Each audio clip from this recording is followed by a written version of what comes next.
Hello, and welcome back to another video. I'm feeling good, I'm feeling hyped, just watching some stuff. I'm ready to record the Nashville Predators season preview, which is what this one will be. Nashville, obviously, I feel that they've been slowly declining. They sort of came back last year a little bit, another first round exit, but will they be able to sustain a playoff spot this season? Well, let's get straight into it by starting with their last 3 seasons. Just give me a second. Alright, I'm back. Last season, their statistics. Oh, wait, no, last 3 seasons. In 2018-19, they went 47, 29, and 6, finishing first in the Central Division, and then being upset in the first round. I forget to who, but it's obviously an upset when you lose in the first round after being first in your division. In 2019-20, they went 35, 26, and 8. They finished 5th out of 7th in the Central, but they ended up losing in the qualifying round last season. And then this past season, they actually just had a rough start. They were like 11-17 and 3 or 11-17 and 1 or something. But they ended up bouncing back, playing really well in the second half of the season, finishing 31, 23, and 2, which was 4th in the Central. However, they were once again eliminated in the first round. So Nashville fans would definitely be looking to get out of that first round. But I just don't know if they're even good enough to actually make the playoffs this year. But last season, their statistics. Goals for, they went 2.7 goals for per game, which was 22nd in the league. I think that might go down. I was looking at their offense, and you'll see their projected lines. They don't have that first line center. They might not even have that second line center unless someone bounces back here. Goals against, 2.75, which is 11th. Sounds right. They have a solid blue line and Saros, stud goalie. Power play percentage, 17.6, which is 23rd in the league. I don't think that'll go up. And penalty kill, 75.6, which is 29th. But yeah, their special teams, not very good. If they want to make up the playoffs, I feel like their special teams will definitely have to get better than what it was last season. Alright, now moving on to their projected lines. On that first line, you've got Philip Forsberg, Ryan Johansson, and Luke Kunin. The only person here who I think is actually a first-line forward is Philip Forsberg. Johansson is not a first-line center unless he can bounce back to what he was a few years ago. And Luke Kunin, he's still young. You never know, he could break through, maybe. But still, that first-line level, I don't think that's still there. Maybe a second-line top 6 forward, but not a first-line forward. On the second line, you've got Matt Duchene, Granlund, and Grimaldi. Duchene needs to bounce back. He only had 13 points. My 4s and 9s get mixed up. I think it says 34 games. He only had 13 points. That's just not good enough, especially for Matt Duchene and especially for the contract that they have him signed to. He needs to bounce back. And Granlund, is he an okay second-line center? I think he might have had an off year this year. I should have looked, but I think he can be a second-line center, a top 6 center. But they just don't have that first-line center. And then Grimaldi, no, he should not be on the second line. They're lacking. Their offense is definitely lacking. On the third line, now here's the thing. They could, if some young guys step up, this offense might not look so bad. You got Tolvanen, Glass, and Cousins. Tolvanen and Glass are both only 22. Both could break through, especially Glass, who was a 6th overall pick back in 2017. He could still break through, and I feel like that could have been a very good trade for Nashville if Cody Glass ends up breaking through. And Tolvanen, he could also break through. If those two can be good, then that could really help, especially if Glass is good. That could help out that center position that I feel they have a hole in. And then on the right side, you got Cousins. Yeah, he's about a third liner. He's 28, And then on the fourth line, Ginot, Sissons, Olivier.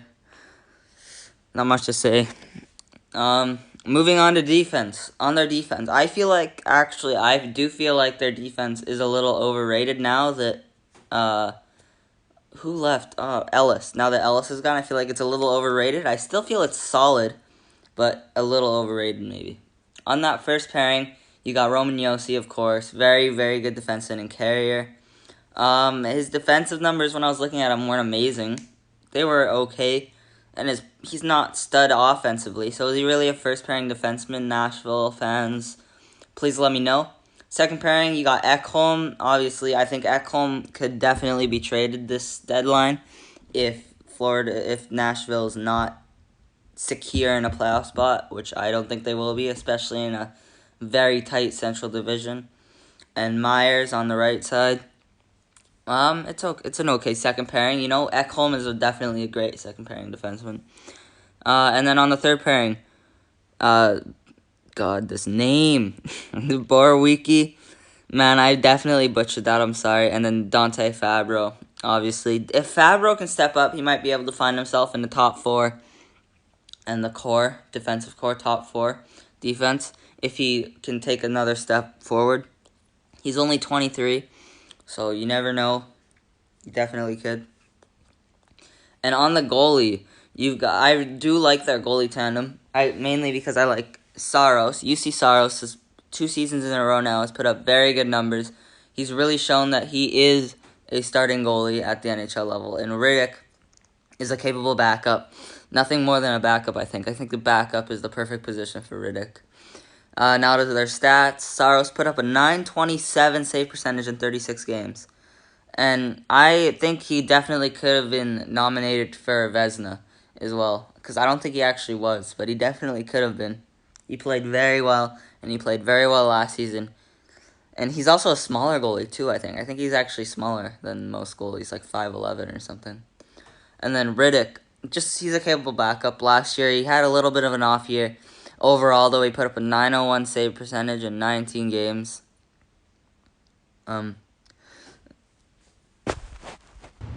Sorry, I was just trying to think. I'm like, where did I get these stats from? And I don't know. I just couldn't think of it. It was cat friendly. So I do like their goalie tandems. If anything can get them into the playoff spot, it's Saros.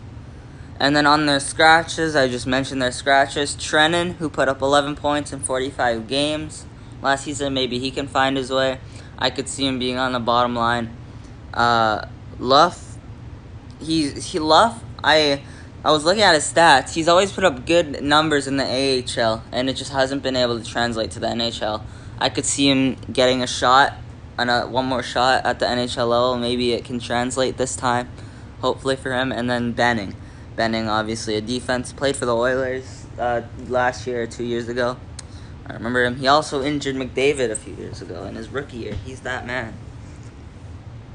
And yeah, so where do I think that they will end up? As for my prediction goes, I think that they end up, let's be honest, Arizona's last.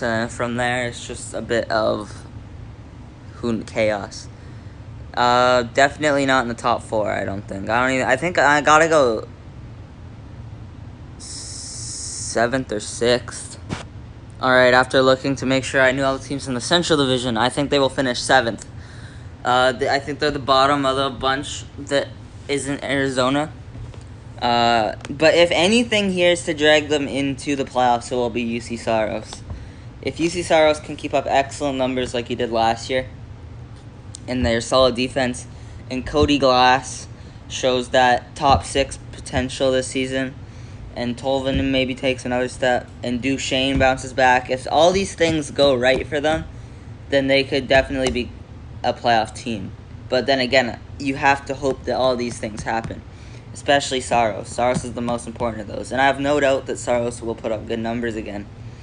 But what do you think, Nashville fans? Tell me in the comments below, where do you think they'll end up? Am I underrating Nashville? Am I underrating their defense? What do you think?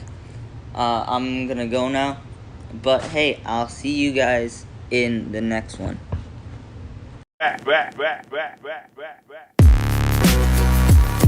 Loud.